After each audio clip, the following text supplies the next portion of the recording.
चीन ने कई जनरलों को भ्रष्टाचार के आरोप में बर्खास्त किया है। यह माओ जेडोंग के अराजक युग के बाद से चीन के सैन्य कर्मियों की सबसे बड़ी सफाई है। शी जिनपिंग ने अभी अभी अपने 9 शीर्ष जनरलों को हटा दिया है, जो माओ जेडोंग के बाद सबसे बड़ी सैन्य सफाई है। एक ही बेरहम झाड़ू में पीपुल्स लिबरेशन आर्मी ने अपनी सबसे ताकतवर हस्तियां खो दी। डर और शी की कमजोर पकड़ को मजबूत करने के लिए किया गया। एक दशक से ज्यादा समय से राष्ट्रपति शी जिनपिंग ने चीन की संस्थाओं को केवल अपनी पूर्ण वफादारी के लिए फिर से आकार दिया है। अब वह जुनून इतनी बड़ी सफाई का कारण बना है कि उसने चीन की सेना को हिलाकर रख दिया है। हम बताएंगे कि शी का वफादारी का जुनून चीन को कैसे बर्बाद कर रहा है और क्यों। ये सफाइयां चीनी कम्युनिस्ट पार्टी में गहरी दरारें दिखाती हैं। चलिए उस बड़े खुलासे से शुरू करते हैं। 17 अक्टूबर को चीन के रक्षा मंत्रालय ने घोषणा की कि 9 शीर्ष जनरलों को बर्खास्त किया जा रहा है।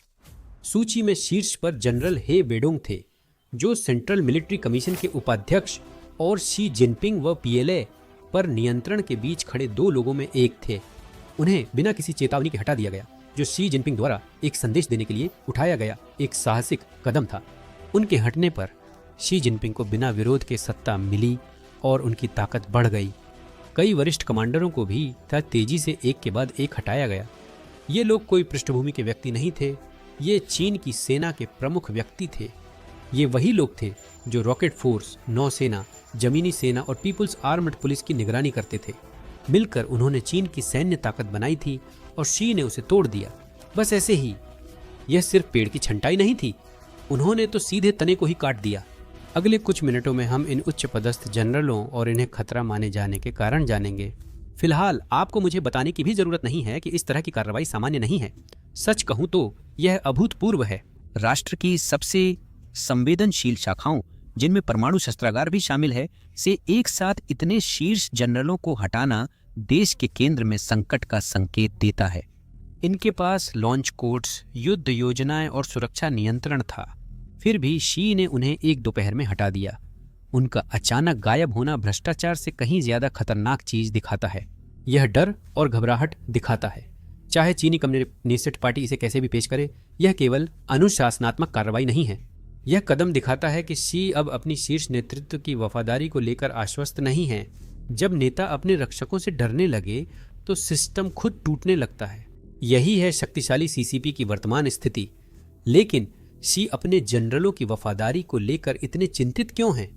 असल में इसका कारण है कि चीन के नेता अब पहले से ज्यादा असुरक्षित महसूस कर रहे हैं। सीसीपी पर उनकी कभी अटूट पकड़ अब ढीली पड़ती महसूस हो रही है और इसके संकेत हर जगह दिख रहे हैं। उनके मुताबिक अगर तख्ता पलट या हटाने का वक्त होता तो यही होता, और वह जल्दबाजी में कार्रवाई से पहले बढ़त बना रहे हैं। यह बहुत घमंडी लग सकता है, बिल्कुल, लेकिन देखिए, जो तलवार के सहारे जीते हैं वे हमेशा जानते हैं कि वे उसी तलवार से मरेंगे। फर्क बस इतना है कि शी मरने को तैयार नहीं है। यह सब कहते हुए आइए उन कारणों में गहराई से देखें जिन्होंने शी की सत्ता पर पकड़ को कमजोर किया है, और देखें कि हालात उनके खिलाफ कितने ज्यादा हैं। इसी कारण चीनी राष्ट्रपति में ज्यादा बेचैनी और शक है। ईमानदारी से कहूं तो अगर आप 2025 में चीन पर एक नजर डालें तो आप देख सकते हैं कि अब हालात काफी बदल चुके हैं। एक दशक से भी ज्यादा समय से शी ने बेजोड़ सत्ता के साथ शासन किया है। उनकी तस्वीर हर स्क्रीन पर है और उनकी बातें हर मीटिंग में दोहराई जाती हैं। लेकिन अब उनकी ताकत का स्रोत कमजोर हो रहा है। चीन की अर्थव्यवस्था, जो उनकी वैधता का आधार थी, अब धीमी हो गई है। जैसे जैसे आर्थिक समस्याएं बढ़ती जा रही हैं, उनकी ताकत कम होती जा रही है। इस समय युवाओं में बेरोजगारी 15.7% पर है और 1.1 करोड़ स्नातक वी चैट पर शी जिनपिंग के महान पुनरुत्थान को लेकर कड़वे मजाक कर रहे हैं, जो नौकरियों का वादा करता है लेकिन खाली जेबें देता है। चीन का रियल एस्टेट बाजार भी ढह रहा है और आंकड़े काफी कठोर हैं।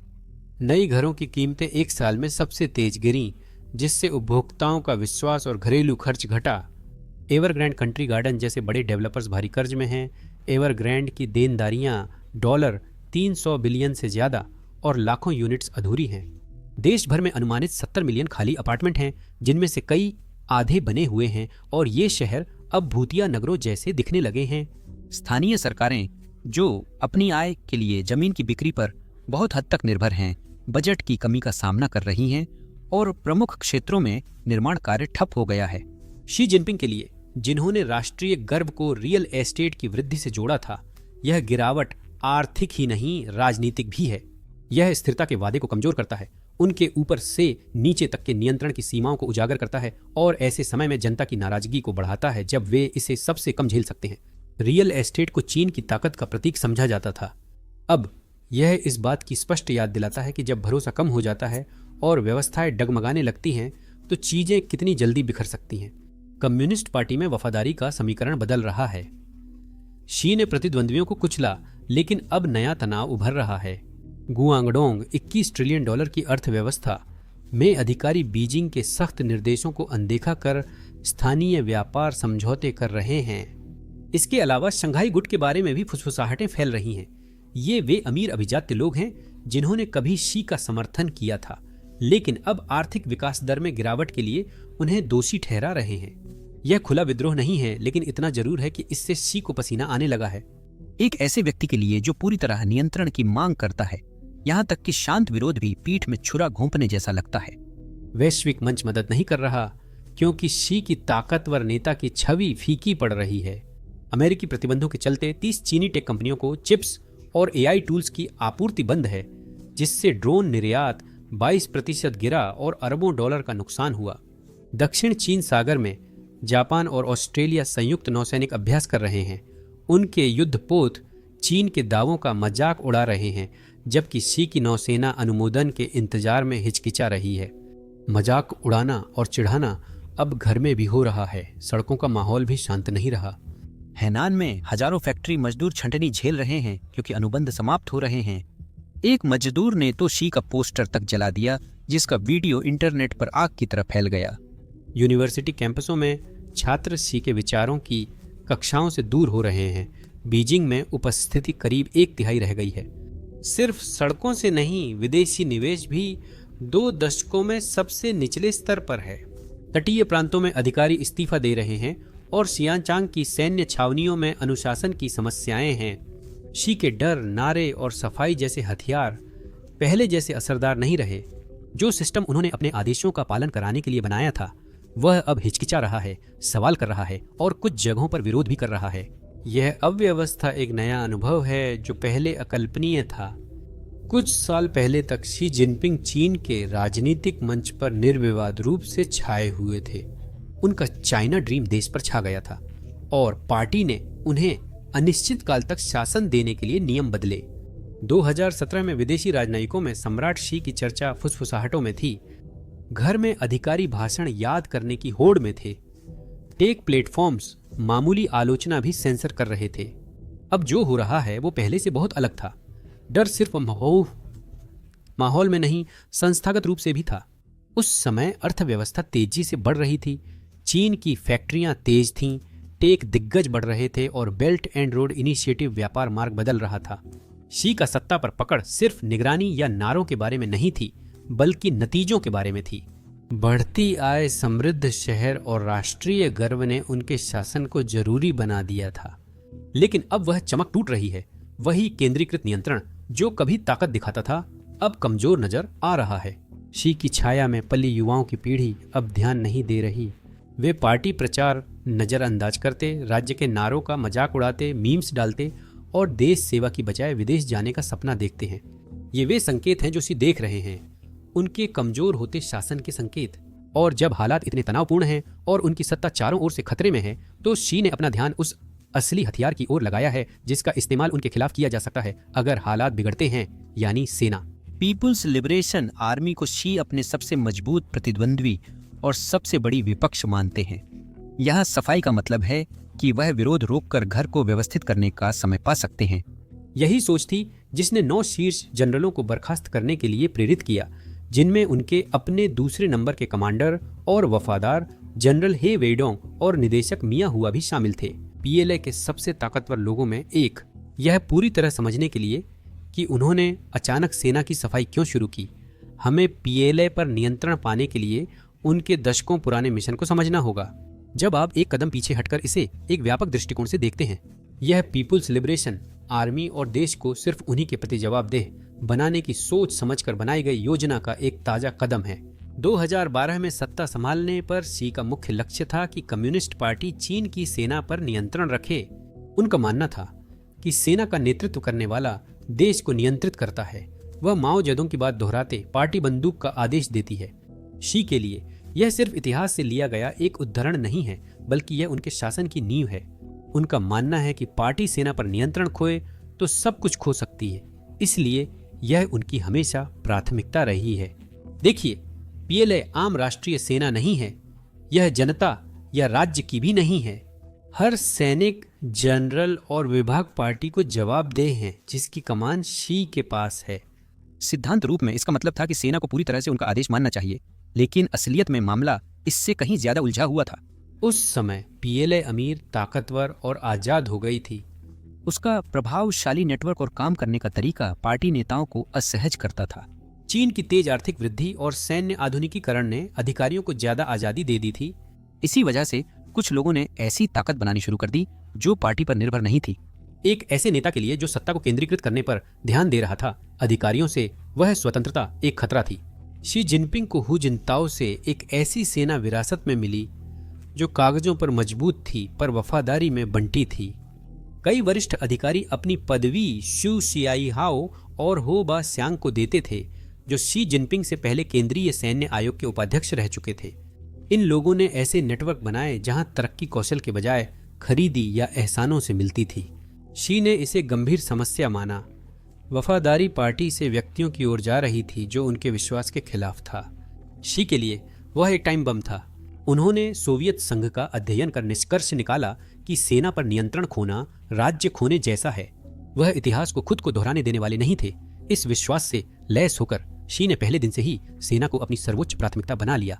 वह निष्ठा और अनुशासन की बात करते रहे, पर सिर्फ शब्द काफी नहीं थे, उन्हें कार्रवाई चाहिए थी। 2 साल में उन्होंने चीन के सबसे बड़े भ्रष्टाचार विरोधी अभियानों में से एक शुरू किया। 2014 में जनरल शू शियाओ को पदोन्नति के लिए भारी रिश्वत लेने के आरोप में उनके मार्गदर्शन में गिरफ्तार किया गया। जनरल शू शियाओ की मुकदमे से पहले मौत हो गई और 1 साल बाद जनरल गुओ बॉक्सियांग को उम्र कैद मिली। इस तरह निर्णायक कार्रवाई कर शी ने स्पष्ट किया कि पार्टी और उनके प्रति वफादारी व्यक्तिगत संबंधों या कौशल से ऊपर है। कुछ पुराना डर सैनिकों में भरने के बाद अधिकारी शी के भाषणों और बैठकों को दोहराने लगे और उनकी तस्वीरें बैरकों में दिखने लगीं। पुरानी संस्कृति जहां व्यक्तिगत प्रभाव आज्ञाकारिता से अधिक मायने रखता था, उसे पूरी तरह खत्म कर दिया गया। इन गिरफ्तारियों ने एक बड़े बदलाव की शुरुआत की। सेना को लगता था जब तक वह पार्टी को चुनौती नहीं देती वह स्वतंत्र है, लेकिन शी ने यह भरोसा खत्म किया। वे मजबूत, आधुनिक और पूरी तरह वफादार सेना चाहते थे, इसलिए उन्होंने पीएलए को पूरी तरह बदल दिया। उन्होंने पुराने शक्ति केंद्रों को कमजोर करने के लिए पूरे विभागों का पुनर्गठन किया। जनरल स्टाफ विभाग के हिस्से कर दिए गए जो अब सीधे केंद्रीय सैन्य आयोग को रिपोर्ट करते थे। नई शाखाएं जैसे कि स्ट्रेटेजिक सपोर्ट फोर्स और रॉकेट फोर्स बनाई गईं ताकि अंतरिक्ष, साइबर और मिसाइल अभियानों पर ध्यान केंद्रित किया जा सके। और पुराने नेटवर्क से गहरे जुड़े अधिकारियों को हटाकर उनकी जगह युवा और वफादार नेताओं को नियुक्त किया गया। मूल रूप से सेना को पूरी तरह से नया रूप दिया गया। लेकिन यह काफी नहीं था। जी को संस्कृति मजबूत करने के लिए वैचारिक बदलाव चाहिए थे, इसलिए राजनीतिक शिक्षा उनकी योजना में अहम हो गई। सैनिकों ने शी जिनपिंग विचार का अध्ययन किया जो सेना को मजबूत करने, विचारधारा, राष्ट्रवाद और आज्ञाकारिता पर केंद्रित है। सेना में पार्टी समितियां मजबूत हुईं ताकि राजनीतिक अधिकारी कमांडरों पर नजर रख सकें। संदेश स्पष्ट था, पीएलए का अस्तित्व सबसे पहले पार्टी की सेवा करने के लिए है, बाकी सब कुछ उसके बाद आता है। मूल रूप से अगर आप नाश्ते से पहले शी की फोटो को सलाम नहीं करते तो आप खाना भी छोड़ सकते हैं। इन सुधारों के साथ शी ने खुद को चीन की सैन्य शक्ति का चेहरा भी बनाया। राज्य मीडिया ने उन्हें सशस्त्र बलों के केंद्र के रूप में दिखाया। उनके सैन्य अड्डों के दौरे टीवी पर दिखाए गए जहां सैनिकों ने वफादारी की शपथ ली। सैनिकों का निरीक्षण या पायलटों से हाथ मिलाती उनकी तस्वीरें पार्टी सेना एकता का प्रतीक बन गई। जी न केवल सेना का नेतृत्व कर रहे थे, बल्कि वे एक नए युग में उसकी पहचान भी गढ़ रहे थे। इन कदमों के बाद भी शी सेना पर पूरी तरह भरोसा नहीं करते थे और लगातार जांच करते रहे। जांच में जल्दी ही ऐसे अधिकारी मिले जिनके गुप्त खाते और छुपी संपत्तियां थीं, जिन्होंने धन का दुरुपयोग किया। रॉकेट फोर्स जो चीन की सबसे उन्नत मिसाइलें नियंत्रित करती थीं, सबसे बड़े अपराधियों में थी और उसके अपराध अनगिनत थे। कुछ अधिकारियों ने ठेके के लिए रिश्वत ली, जबकि दूसरों ने रक्षा निधि का दुरुपयोग किया। शी के लिए यह पैसे से ज्यादा वफादारी का मामला था। अगर परमाणु हथियारों के जनरलों पर भरोसा नहीं तो सेना का कोई भी हिस्सा सुरक्षित नहीं। इस चिंता ने उनके नेतृत्व को बदल दिया। अब वे वफादारी को बार बार परखने लगे।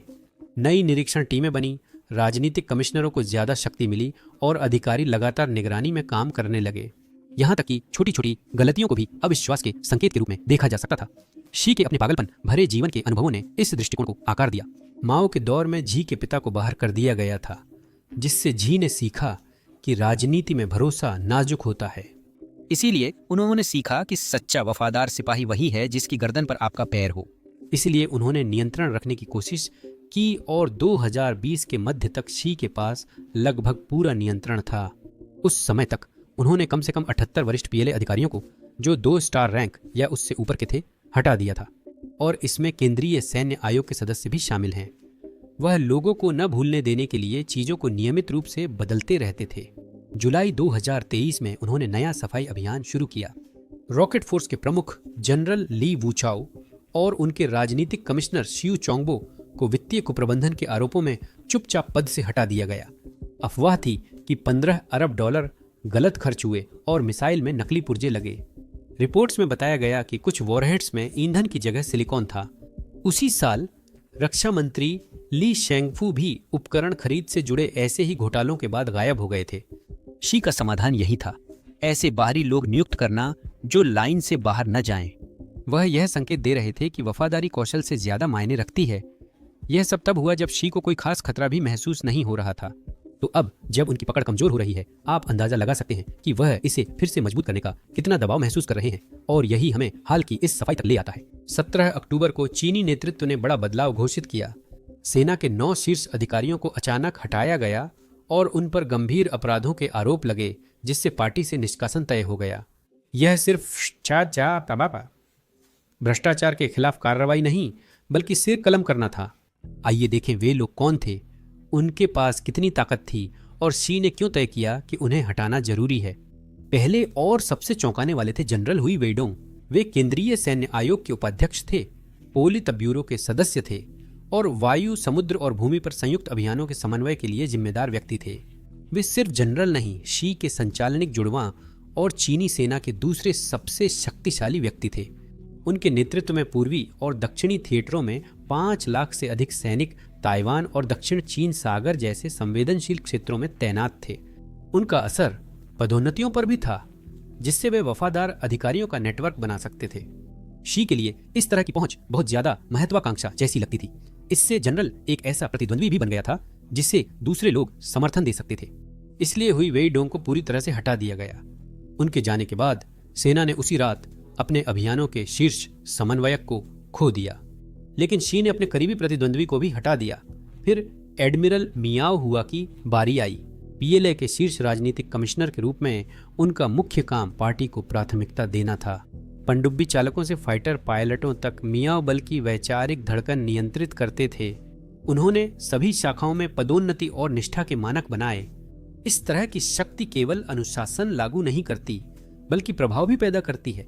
और शी की दुनिया में प्रभाव का मतलब है जोखिम। मियाओ को हटाने से सेना अपने मुख्य वैचारिक प्रवर्तक से वंचित हो गई, और यह उन सभी के लिए एक चेतावनी थी जो सोचते थे कि वे अजेय हैं। फिर थे हे होंगजेन, जो राजनीतिक कार्य विभाग का नेतृत्व कर सैकड़ों हजारों सैनिकों को निष्ठा प्रशिक्षण देते थे। इससे वे दोनों मूल्यवान और खतरनाक बन गए। शी ने शायद उन्हें असंतोष पहचानने या उसका आयोजन करने वाला व्यक्ति माना। वांग शियू बिन अगले थे। वे संयुक्त संचालन कमान केंद्र के कार्यकारी उप निदेशक थे। वे चीन की सैन्य योजना के प्रमुख दिमागों में से थे। उन्होंने छोटे गश्ती दलों से लेकर पूर्ण पैमाने के युद्ध अभ्यास तक वायु, समुद्र और थल अभियानों का समन्वय किया। वे पीएलए की कमजोरियों और उन्हें कैसे ठीक किया जाए यह अच्छी तरह समझते थे। लेकिन एक ऐसी व्यवस्था में जो निष्ठा पर टिकी हो, वहां स्वतंत्र विचारक ज्यादा समय तक टिक नहीं पाते। उनका हटाया जाना इसका सबूत है। फिर आए लिन श्यांग, जो ईस्टर्न थिएटर कमांड प्रभारी थे। उनकी यूनिट का फोकस ताइवान पर था और वे 20,000 सैनिकों की निगरानी करते थे, जिन्हें हवाई हमले, नौसैनिक नाकेबंदी और समुद्री लैंडिंग के लिए प्रशिक्षित किया गया था। इस स्तर का नियंत्रण उन्हें चीन के शीर्ष फील्ड कमांडरों में बनाता था। हुइडोंग के साथ हटाया जाना संयोग नहीं था, यह एक सीधी और साफ चेतावनी थी। और एक और प्रतिद्वंद्वी शियान शितोंग का हटाया जाना एक और महत्वपूर्ण शख्सियत थी। शियान शियूतोंग ग्राउंड फोर्स के राजनीतिक कमिश्नर लगभग 10 लाख सैनिकों की वफादारी संभालते थे। उनका काम था सेना को पार्टी के प्रति वफादार बनाए रखना, न कि स्थानीय या आंतरिक नेटवर्क्स के प्रति। इस प्रभाव से गुट एकजुट या चुनौती महसूस कर सकते थे। जी ने दिशा देखने का इंतजार नहीं किया। कहिन को हटाकर उन्होंने सेना की सबसे बड़ी शाखा पर अपनी पकड़ और मजबूत कर ली। अगला नंबर युआन हुआ शे का था। वह नौसेना के राजनीतिक कमिश्नर थे और करीब 2,50,000 नाविकों की देखरेख करते थे। उनका पद तय करता था कि चीन हिंद व प्रशांत महासागर में ताकत कैसे दिखाए, लेकिन यही पहुंच उन्हें अपनी खुद की नौसेना गुट बनाने में सक्षम बनाती थी, जो शी के बजाय उनके वफादार होती। उनकी बर्खास्तगी ने नौसेना को फिर से कड़े राजनीतिक नियंत्रण में ला दिया। फिर थे वांग हुबिन, वह व्यक्ति जिन्होंने रॉकेट फोर्स की कमान संभाली थी।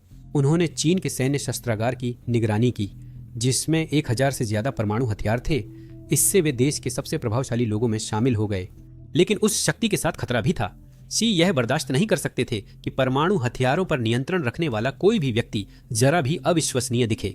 वांग को एक राजनीतिक वफादार से बदलने के बाद चीन की परमाणु सेना शी के नियंत्रण में आ गई। आखिर में हुआंग चुनिंग थे, जो सशस्त्र पुलिस बल का नेतृत्व करते थे। 60,000 से ज्यादा सैनिकों वाली यह इकाई सीमा, दंगा नियंत्रण और पार्टी के वरिष्ठ अधिकारियों की सुरक्षा देखती है। संकट के समय वे चीन में शक्ति का संतुलन बदल सकते थे, जिससे हुआंग बहुत प्रभावशाली हो गए। उनकी बर्खास्तगी ने एकमात्र सुरक्षा शाखा को नियंत्रित किया जो अंदर से खतरा बन सकती थी। यह तो स्टीवी वंडर भी देख सकते हैं कि इन बर्खास्तगियों में से कोई भी यादृच्छिक नहीं थी। हर एक सोची समझी और सटीक थी, जिसका मकसद था किसी भी ऐसे व्यक्ति को हटाना जो अपनी खुद की ताकत बना सकता था। शी ने सिर्फ घर की सफाई नहीं की, उन्होंने पूरे सिस्टम को फिर से सेट कर दिया। दुनिया ने जो देखा वह कोई फेरबदल या अनुशासनात्मक सफाई नहीं थी, बल्कि यह चीन की सेना में शक्ति के संचालन के तरीके का पूरी तरह से पुनर्लेखन था। इस सबका सबसे हैरान करने वाला हिस्सा यह है कि इसका समय सिर्फ महत्वपूर्ण नहीं था, बल्कि जितना हो सकता था उतना ही सोचा समझा और योजनाबद्ध था। शी जिनपिंग ने यह सफाई अभियान केंद्रीय समिति की प्लेनम से कुछ दिन पहले शुरू किया, जो चीन की प्रमुख राजनीतिक बैठक है। यह साधारण बैठक नहीं, यही पार्टी तय करती है कि कौन ऊपर या नीचे जाएगा और देश की दिशा क्या होगी। हर प्रमोशन, फेरबदल और बड़ी नीति की शुरुआत यहीं होती है। प्लेनम से पहले वार कर शी ने सिर्फ लोगों को नहीं, पूरी बिसात साफ कर दी। वे जनरल जो विरोधी गुटों का समर्थन कर सकते थे या उनके फैसलों पर सवाल उठा सकते थे, अब चले गए हैं। मौजूदा हालात की वजह से जो भी दबाव शी महसूस कर सकते थे वह भी अब खत्म हो गया है, क्योंकि अब कोई भी इतना ताकतवर नहीं बचा है जो उन्हें जवाबदेह ठहराने की हिम्मत कर सके। अब वहाँ वफादार लोग हैं जिनका करियर शी की मंजूरी पर निर्भर है और वोट भी वहीं देंगे जहां वे चाहेंगे। ये वैसा है जैसे सीईओ वोट से पहले बोर्ड को हटा दे, जिससे बहस खत्म हो जाती है और सिर्फ सहमति वाले लोग बचते हैं। ये पहली बार नहीं है जब उन्होंने टाइमिंग का कार्ड खेला। 2019 में चौथे प्लेनम से पहले शी ने गुटबाजी से जुड़े कई अधिकारियों को चुपचाप हटा दिया था। इन अधिकारियों को धूमधाम से नहीं हटाया गया, लेकिन इतनी दूर भेजा गया कि वे प्रभावहीन हो गए। इससे उनके एजेंडा को बिना किसी विरोध के पारित करने का रास्ता साफ हो गया। वही तरीका, बस इस बार दांव और बड़े थे। अब ये मध्यम नौकरशाह नहीं, बल्कि सेना के शीर्ष गुस्से का सामना था। अब पैमाना बड़ा है, सफाई और भी तीखी है और इसके परिणाम और भी गहरे हैं। जो पहले राजनीतिक चालबाजी हुआ करती थी वह अब पूरी तरह से सत्ता का केंद्रीकरण बन गई है। इस अभियान ने बड़ा राजनीतिक संदेश दिया। पीएलए केवल सेना नहीं बल्कि एक राजनीतिक संस्था है जो पार्टी की रक्षा के लिए बनाई गई थी। शी जिनपिंग ने शीर्ष अधिकारियों को हटाकर सभी सैन्य शाखाओं को आज्ञाकारिता की चेतावनी दी। हर क्षेत्र के नेताओं को निशाना बनाकर शी जिनपिंग ने दिखा दिया कि सेना का कोई भी हिस्सा जांच से सुरक्षित नहीं है। यह बात और मजबूत हो गई कि वफादारी ही एकमात्र सुरक्षा है। जब आप वास्तव में इस स्थिति को देखते हैं तो यह सफाई बहुत कुछ बताती है कि शी जिनपिंग सत्ता को कैसे देखते हैं। उनके लिए पार्टी का अस्तित्व सबसे बढ़कर एक चीज पर निर्भर करता है, और वह है सेना पर मजबूत पकड़ बनाए रखना। आधुनिक हथियार, बड़ा बजट और नई तकनीक गौण है। असली अहमियत वफादारी की है। जनरल परमाणु मिसाइलें या बेड़े का नेतृत्व कर सकता है, लेकिन वफादारी डगमगाते ही बाहर हो जाता है। नियम सीधा है। वफादारी सुरक्षा देती है, बेवफाई विनाश लाती है, पर ऐसा नियंत्रण कीमत मांगता है। जो कई अधिकारी गायब हुए वे केवल कागजी काम के नहीं बल्कि सिस्टम के तेज दिमागों में थे। रणनीतिकार, इंजीनियर और योजनाकार, जिन्होंने पीपुल्स लिबरेशन आर्मी को विश्व की सक्षम सेनाओं में शामिल किया। ये वही लोग थे जिन्होंने सैटेलाइट्स को मिसाइलों से, ड्रोन को युद्धपोतों से और डेटा को युद्ध क्षेत्र के फैसलों से जोड़ा। आज्ञाकारी वफादारों को लाने से असहमति का जोखिम घटता है, लेकिन इससे व्यवस्था अंधी हो जाती है। आज्ञाकारिता चीजों को एक साथ रख सकती है, लेकिन सिर्फ तब तक जब तक पहली असली परीक्षा नहीं आती। आधुनिक युद्ध में गति और पहल की जरूरत होती है। चाहे वह ताइवान के पास गतिरोध हो, हिमालय में सीमा पर झड़प हो या दक्षिण चीन सागर में तनावपूर्ण मुठभेड़ हो, फैसले सेकंडों में लिए जाते हैं। अब डर पीएलए की संस्कृति को परिभाषित करता है। अधिकारी हिचकिचाते हैं। वे कार्रवाई से पहले सोचते हैं, रणनीति से ज्यादा राजनीति की चिंता करते हैं और आदेशों का इंतजार करते हैं जो कई बार आते नहीं। डर जब पहल की जगह लेता है तो सबसे सुसज्जित सेना भी कमजोर पड़ती है। यही शी के नियंत्रण का विरोधाभास है। कागजों पर पीएलए प्रभावशाली है। इसके पास stealth jets, carrier groups, cyber units और बढ़ता अंतरिक्ष कार्यक्रम है। चीन का रक्षा बजट करीब 250 अरब डॉलर हुआ, जो अमेरिका के बाद दूसरा सबसे बड़ा है। इस तकनीक के पीछे चिंता की संस्कृति छुपी है।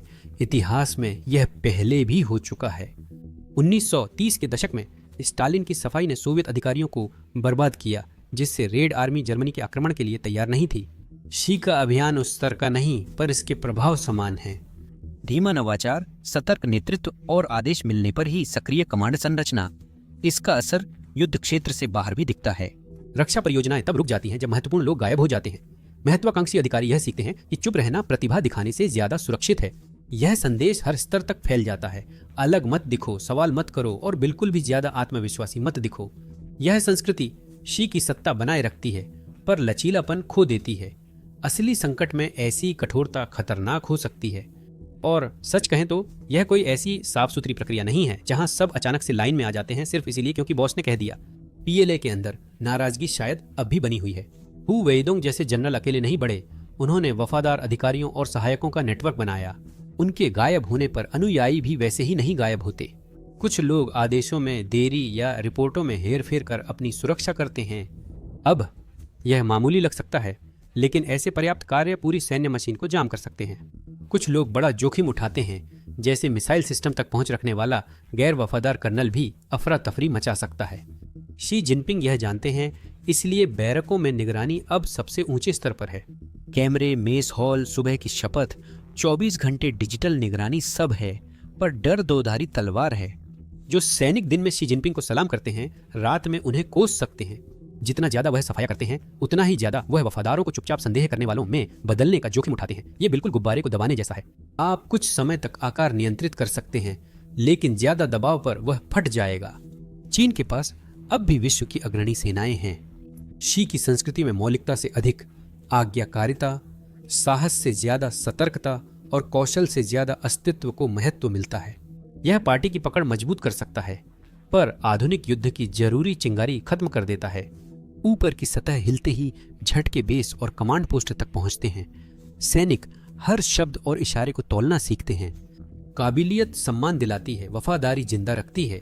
डर पर बनी अनुशासन शक्ति नहीं बनाती, यह तो जड़ता पैदा करती है। हर फैसला अब राजनीतिक छन्नी से गुजरने के कारण रफ्तार धीमी और हिचकिचाहट आम हो गई है। यह सिर्फ सेना ही नहीं, चीन के काम करने का भी यही तरीका है। पार्टी सेंसरशिप, निगरानी और अंतहीन राजनीतिक अभियानों के जरिए शासन करती है। यही तर्क पीएलए में भी चलता है। अधिकारियों को पता है कि अगर जरा सा भी शक हुआ तो उनका करियर खत्म हो सकता है, इसलिए वे चुप रहते हैं और सुरक्षित खेलते हैं।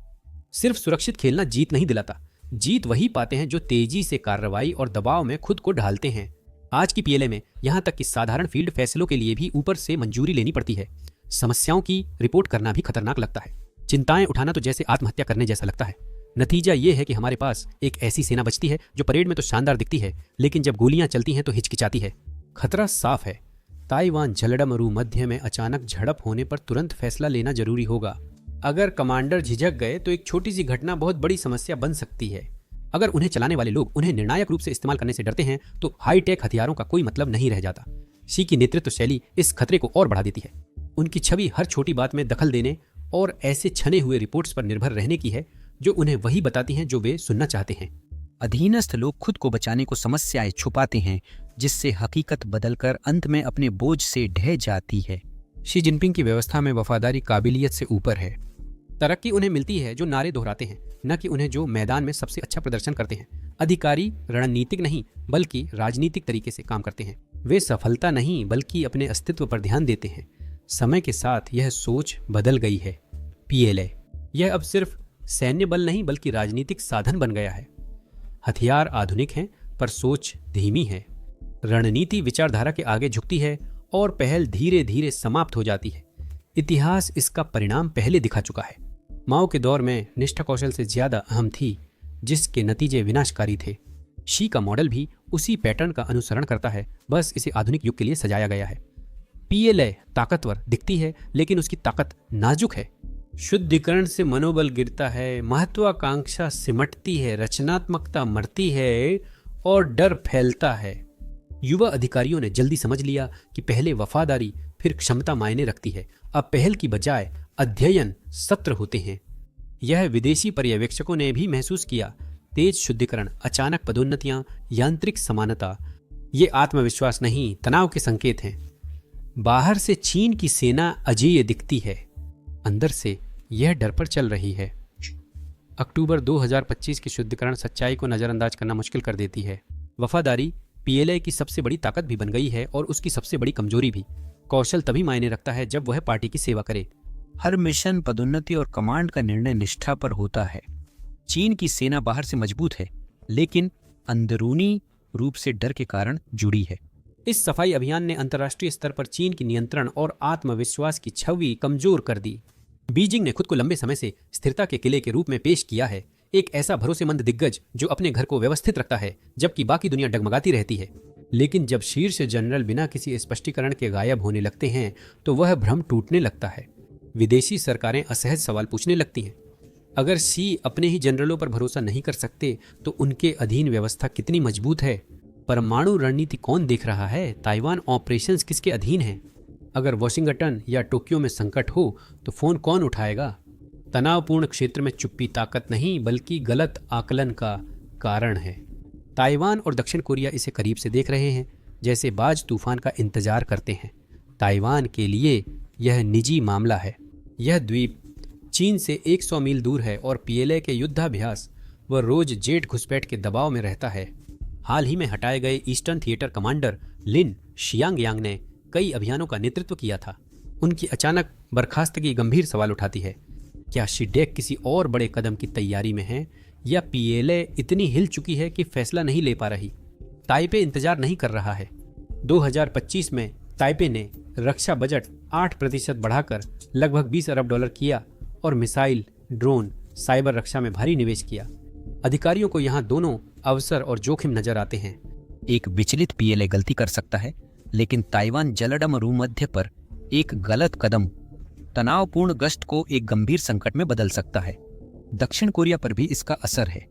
सियोल जानता है कि पीएलए की नॉर्दर्न थिएटर कमांड की सीमा उत्तर कोरिया से है, जहां छोटी गलती भी बड़ा रूप ले सकती है। कमजोर पीएलए प्योंगयांग के साथ समन्वय में चूक सकता है या उसकी उकसावे वाली हरकतों को गलत समझ सकता है, और इसीलिए सियोल तैयारी कर रहा है। यह ध्यान देने योग्य है कि सियोल और वाशिंगटन ने अगस्त में बड़े संयुक्त अभ्यास किए थे, जब इन सभी अफवाहों की शुरुआत हुई थी। यह नियमित तैयारी योजना की बात करता है, न कि अचानक सफाई की प्रतिक्रिया की। सोच स्पष्ट है।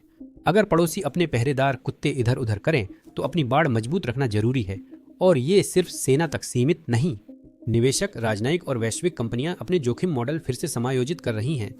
चीन का रक्षा बजट 2025 में $246 अरब हो गया, जो 72% बढ़ा है। फिर भी दर्जनों वरिष्ठ अधिकारियों को अचानक हटा दिया गया है। यह सिर्फ सैन्य की जैसे तो सैन्य कहानी से कहीं अधिक है। यह गहरी अस्थिरता का संकेत है। हटाए गए कई अधिकारी हथियार खरीद और विकास कार्यक्रमों में थे। उनकी अनुपस्थिति का मतलब है ऑडिट, देरी और रुके हुए प्रोजेक्ट्स। जहां पारदर्शिता कम हो, ऐसी अनिश्चितता निवेशकों को डराती है। राजनयिक स्थिति भी ठीक नहीं है। द पर्ज दिखाता है कि सी निष्ठा और नियंत्रण को काबिलियत व क्षमता से ऊपर रखते हैं। जापान और भारत के क्षेत्रीय पत्रकार इसे इस संकेत के रूप में देखते हैं कि चीन अब ज्यादा रक्षात्मक और अंतर्मुखी होता जा रहा है। यह अस्पष्टता खतरनाक है। क्या बीजिंग टकराव के लिए तैयार है या वह सिर्फ यह कम अनुमानित है कि टकराव कैसे चुनता है? एक चीनी रक्षा समीक्षा में चीन में व्यापार करने को लेकर व्यापारिक चिंता में तेज बढ़ोतरी का उल्लेख किया गया, जिसमें मनमाने ढंग से हिरासत में लिए जाने और अधिकारियों के अचानक गायब हो जाने का हवाला दिया गया। अगर इसमें सैन्य सफाई को भी जोड़ दें तो डर का स्तर और बढ़ जाता है। निवेशकों और राजनयिकों दोनों के लिए तर्क सीधा है। चीन मायने रखता है, पूर्वानुमानित रहना भी जरूरी है। जब शीर्ष सैन्य अधिकारी रातों रात गायब हो सकते हैं तो दुनिया चीन की अगली चाल पर संदेह करने लगती है। यहाँ एक शांत खुफिया पहलू भी है और शी जिनपिंग को शायद इसका पता है। जासूसी में शुद्धिकरण के बाद की अवधि को अराजकता की खिड़की कहते हैं। यही समय है जब भ्रम होता है, पदानुक्रम बदलता है और वफादारियां डगमगाती हैं। CIA, MI6 और जापान की cabinet intelligence and research office उस खिड़की पर नजर रख रही हैं। वे ऐसे अधिकारियों पर नजर रख रहे हैं जिन्हें किनारे कर दिया गया है और जो शायद इतनी कड़वाहट महसूस करते हैं कि बात कर सकते हैं। यह सिर्फ मानवीय खुफिया जानकारी तक सीमित नहीं है। ऑपरेशनल बदलाव हैकरों का सपना होते हैं। नए अधिकारी पुराने पासवर्ड अपना लेते हैं, सुरक्षा प्रोटोकॉल ढीले हो जाते हैं और सॉफ्टवेयर अपडेट में देरी होती है। इसी तरह सुरक्षा में सेंध लगती है। समय भी खराब है क्योंकि हटाए गए अधिकारी उच्च पदों पर हैं। काफी संवेदनशील जानकारी आसानी से निकाली जा सकती है। विडंबना है ना? आंतरिक कमजोरियां दूर करने में शी ने कुछ बाहरी कमजोरियां खोल दी, जिसका असर सिर्फ चीन तक सीमित नहीं है। इसका अर्थव्यवस्था पर भी गहरा असर पड़ा है। PLA सिर्फ सैन्य मशीन नहीं बल्कि एक बड़ा आर्थिक इंजन है जो फैक्ट्रियों, टेक कंपनियों और निर्माण से जुड़ा है। शीर्ष जनरल गायब होने पर ठेके और अरबों की परियोजनाएं ठप हो जाती हैं। कई हटाए गए अधिकारी ताकतवर दलाल थे जो सैन्य ठेकों को आपूर्तिकर्ताओं से जोड़ते थे। श्यांगची में एक राज्य एयरोस्पेस कंपनी ने 2024 में अपने एक वरिष्ठ संपर्क अधिकारी के हिरासत में लिए जाने के बाद 3 महीने के लिए अपने J-20 स्टील्थ जेट्स का उत्पादन रोक दिया। यह सिर्फ एक छोटी सी रुकावट नहीं है, यह वैश्विक हथियारों की दौड़ में एक रणनीतिक देरी है। चीन में रक्षा क्षेत्र में 20 लाख से ज्यादा लोग काम करते हैं।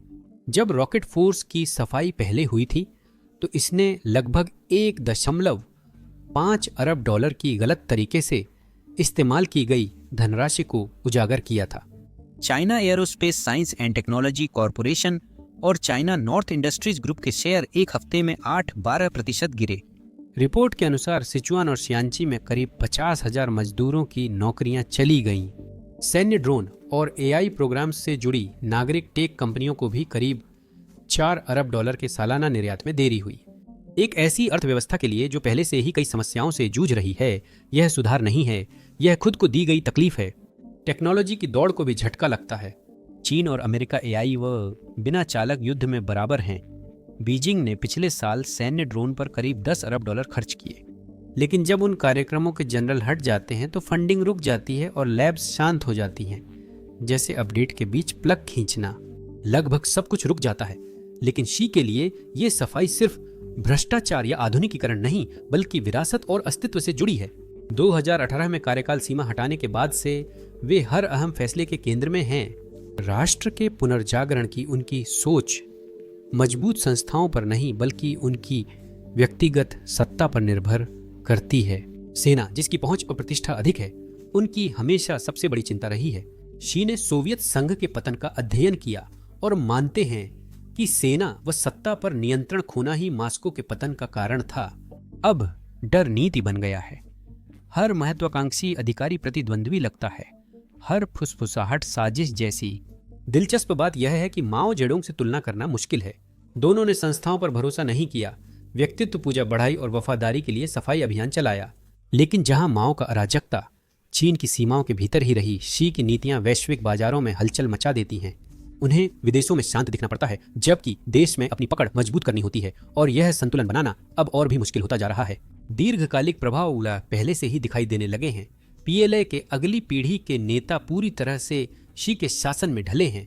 उन्होंने सीखा है कि चुप्पी ही सुरक्षा है, वफादारी ही सब कुछ है और विचारधारा कौशल से ऊपर है। वे आज्ञाकारी तो हैं लेकिन झिझकते और जोखिम से बचते हैं। हार्डवेयर आधुनिक है पर सोच कमजोर। यही विरोधाभास है। जितना शी नियंत्रण बढ़ाते हैं सिस्टम उतना कमजोर होता है।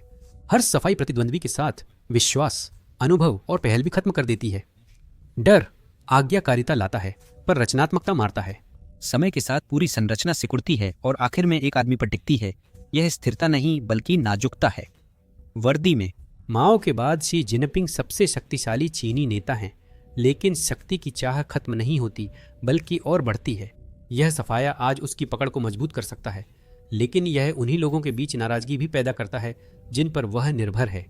ये पुराने समय के युद्ध सरदार नहीं हैं, ये तकनीकी विशेषज्ञ, इंजीनियर और रणनीतिकार हैं जिन्होंने दशकों तक सेवा की लेकिन एक ही रात में मिटा दिए गए। इतिहास एक स्पष्ट चेतावनी देता है। सफाया असहमति को चुप नहीं कराता, वह उसे दफना देता है। और दफनाई गई असहमति गायब नहीं होती, यह बदबूदार टोफू जैसा सड़ता है। शी ने हर वैकल्पिक आवाज और सुरक्षा वाल्व हटा दिए हैं। कोई प्रतिद्वंद्वी शक्ति आधार नहीं है, कोई स्पष्ट उत्तराधिकारी नहीं है, कोई संस्था तैयार नहीं है जो उनके जाने के बाद उस झटके को संभाल सके। वह दबाव हमेशा के लिए नहीं रह सकता। यह जल्दी नहीं भी हो सकता, लेकिन जब शी आखिरकार कमजोर होंगे, चाहे उम्र के कारण, संकट के कारण या सिर्फ स्व थकावट के कारण, चीन को वही सामना करना पड़ सकता है जिससे वह सबसे ज्यादा डरते हैं। यही है पृथ्वी की सबसे केंद्रीकृत व्यवस्था के शीर्ष पर शक्ति का शून्य। यह सिर्फ नियंत्रण नहीं बल्कि भविष्य के उत्तराधिकार के लिए तैयारी है। दिन के अंत में 2025 की सफाई ने अपना उद्देश्य पूरा किया। इसने शी जिनपिंग की पकड़ को और मजबूत किया है, लेकिन इसकी कीमत उतनी सतही नहीं है जितनी ज्यादातर सुर्खियों में दिखती है। चीन अक्सर एकजुट, अनुशासित और यहाँ तक कि अजेय भी दिखता है, लेकिन उस सतह के नीचे यह व्यवस्था अपने ही लोगों को छोड़कर खुद को बचाए रखती है। हर कुछ साल में एक परत गायब होती है। संदेश साफ है, यह तब तक आपकी रक्षा करता है जब तक कि वह नहीं करता। इस तरह की अस्थिरता सिर्फ एक साइड इफेक्ट नहीं है, बल्कि यह व्यवस्था में ही शामिल है। फैसले सिर्फ रणनीति से नहीं बल्कि डर, प्रतिद्वंद्विता और विश्वासघात से आगे रहने की जरूरत से भी बनते हैं। यह संयोजन ताकत देता है, लेकिन देश को अप्रत्याशित भी बनाता है। यही विडंबना है। अपने जनरलों को हटाकर शी ने सिर्फ समीपति असहमति की आवाजें ही नहीं दबाई, बल्कि उन चेतावनियों को भी चुप करा दिया जो एक नेता को जमीन से जोड़े रखती हैं। अब वे सच्चाई की बजाय वफादारी में हैं। आज्ञाकारिता ने विवेक की जगह ले ली है, जो किसी भी नेता के लिए खतरनाक है। एक बात तय है, इस सफाई को सिर्फ नियंत्रण के प्रदर्शन नहीं बल्कि उनके शासन के निर्णायक क्षण के रूप में भी याद किया जाएगा। पीएलए अब भी अनुशासित मार्च करती है, लेकिन उस ताल के पीछे लोग सतर्क होकर कदम बढ़ाते हैं। इतिहास बताता है कि डर पर आधारित शासन शायद ही बाहरी ताकतों से गिरते हैं, वे अंदर से टूट जाते हैं जब सच की जगह चुप्पी आ जाती है। चीन के भविष्य को सुरक्षित करने की अपनी कोशिश में शी ने शायद अपनी सबसे बड़ी कमजोरियों में से एक खुद ही बना ली है। देखने के लिए धन्यवाद।